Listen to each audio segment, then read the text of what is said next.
بسم اللہ الرحمن الرحیم۔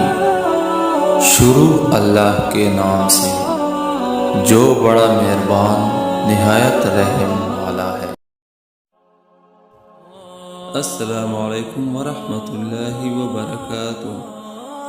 آج ہم شیطان کے شر سے بچنے کی دعا پڑھیں گے، یعنی کہ شیطان سے حفاظت کی دعا صبح کے وقت پڑھیں۔ اعوذ باللہ السمیع العلیم من الشیطان الرجیم، جس کا ترجمہ یہ ہے: میں شیطان مردود سے اللہ کی پناہ میں آتا ہوں جو سننے والا اور جاننے والا ہے۔